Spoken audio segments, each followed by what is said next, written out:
Egypt एक ऐसी जमीन जहां एक तरफ बहती नदी है तो दूसरी तरफ एक ना खत्म होने वाला रेगिस्तान। 3000 सालों से भी ज्यादा यहां एक ऐसी शक्ति ने राज किया जिसके पास एब्सोल्यूट पावर थी। धरती पर एक जीता जागता भगवान। वो थे वक्त से परे बनाई इमारतों के मालिक, बड़ी बड़ी सेनाओं के कमांडर और एक जटिल धर्म के सबसे बड़े पुजारी। वो थे फिराओज।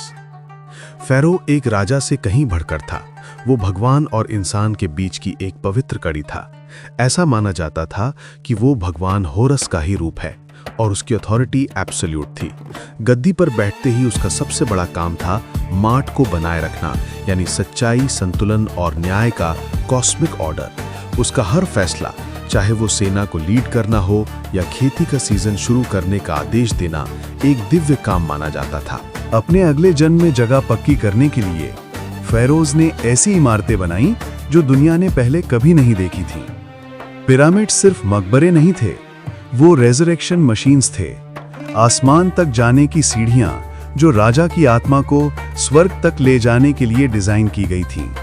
कई पीढ़ियों के स्किल्ड इंजीनियर्स, मजदूरों और कलाकारों ने अपनी जिंदगी इन मॉन्यूमेंट्स को बनाने में लगा दी और रेगिस्तान को फैरो की हमेशा रहने वाली ताकत का सबूत बना दिया। फैरो के लिए मौत अंत नहीं था, बल्कि एक नई जिंदगी का दरवाजा था। ममीफिकेशन के एक विस्तारित प्रोसेस से शरीर को आत्मा की वापसी के लिए सुरक्षित रखा जाता था। मकबरे को हर उस चीज से भर दिया जाता था जिसकी राजा को अगले जन्म में जरूरत पड़ती। खाना, फर्नीचर, हथियार और पाताल लोक से गुजरने के लिए पवित्र ग्रंथ। आखिरी इम्तिहान था दिल का तौल। सिर्फ एक साफ दिल जो पंख से भी हल्का हो, फैरो को देवताओं के बीच हमेशा की जिंदगी दिला सकता था। फेरोज की डायनेस्टी लेजेंडरी लोगों से भरी हुई है। उनमें थी हैटशेप्सुट, एक ऐसी महिला जिसने एक राजा की तरह हुकूमत की और शांति और समृद्धि का दौर लाई।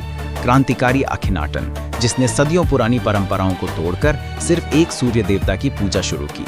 बॉय किंग टूटनखामुन, जिसके बिना लुटे मकबरे ने हमें शाही जिंदगी की एक अद्भुत झलक दिखाई।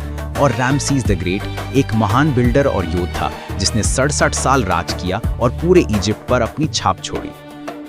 3000 साल तक फैरोज ने सबसे ऊपर होकर राज किया, लेकिन उनकी दुनिया धीरे धीरे खत्म हो गई। बाहरी ताकतों और नए विश्वासों ने उसे जीत लिया। फिर भी वो कभी पूरी तरह से गायब नहीं हुए।